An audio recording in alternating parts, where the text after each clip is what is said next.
On the front lines, nurses who work around the clock to care for their patients. But what happens when they become targets of patients filled with rage, confusion, or anxiety? The American Nurses Association says 1 in 4 nurses are assaulted on the job. Tonight, nurses are sharing their stories and showing their scars to TV5's Blake Keller. He investigates what's being done to protect them with the hope of a safer workplace. I've been hit, I've been kicked, I have been punched and spit at and scratched. It's all the time.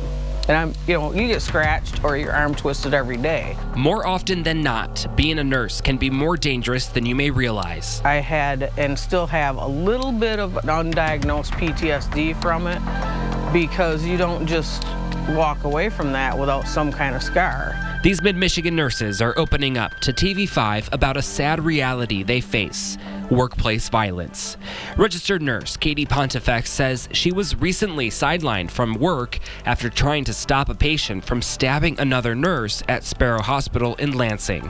In the scuffle of trying to remove the object from the patient, I was scratched on my hand and wrist very deeply by their nails, and it turned out I had, he pulled my tendon at the same time in my wrist, so I actually was on work restriction for 3 full months. This isn't the only instance of violence in our state. Michelle Parker Weber, a behavioral health nurse at Mid-Michigan Medical Center Gratiot in Alma, also experienced it firsthand. I got knocked right down. And I'm not a young person anymore, so I don't bounce back literally like I used to. And so I had physical therapy for like weeks. I don't want to use this word too heavily, but you become somewhat desensitized to it because you're just used to it. This is all part of a nationwide problem. Just listen to these staggering statistics. AMN Healthcare says 41% of registered nurses are victims of bullying, incivility, or other forms of workplace violence. And according to OSHA, 80% of violent incidents in healthcare settings were caused by interactions with patients. Massachusetts nurse Elise Wilson knows it all too well. 2 years ago, Wilson was stabbed multiple times on the job by a patient and nearly lost her life. I lost out on finishing out my career the way I wanted to. I've lost out on months and months and months of my life. This led to her pushing for new laws to prevent workplace violence in her state. These people shouldn't have to go to work every day wondering if they're going to go home. This push is also happening here in Michigan. A bill is being proposed to prevent these attacks before they happen.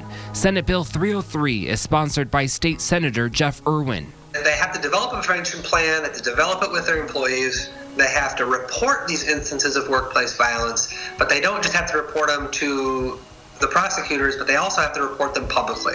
The nurses we spoke to say their employers have already taken steps to ensure safety.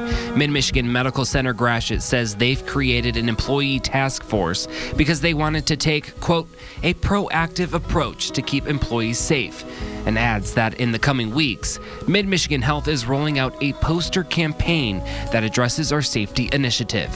Sparrow Hospital tells TV5 in recent months it has, quote, adopted initiatives to both prevent violence and intervene quickly if an incident occurs. They add that if and when necessary, we fully empower and support our nurses in pressing charges against patients or visitors who commit violence against them. These nurses say legislation will help, but not even acts of violence will keep them from helping others. Scars, come and go. They are what they are. But I think it's those good patients, the ones, the rare occasion that they tell you thank you, it somehow wipes everything else away. Blake Keller, WNEM TV5. If that legislation passes, hospitals will need to come up with their own prevention plans to address possible violence. The bill still has yet to pass the Health Policy and Human Services Committee.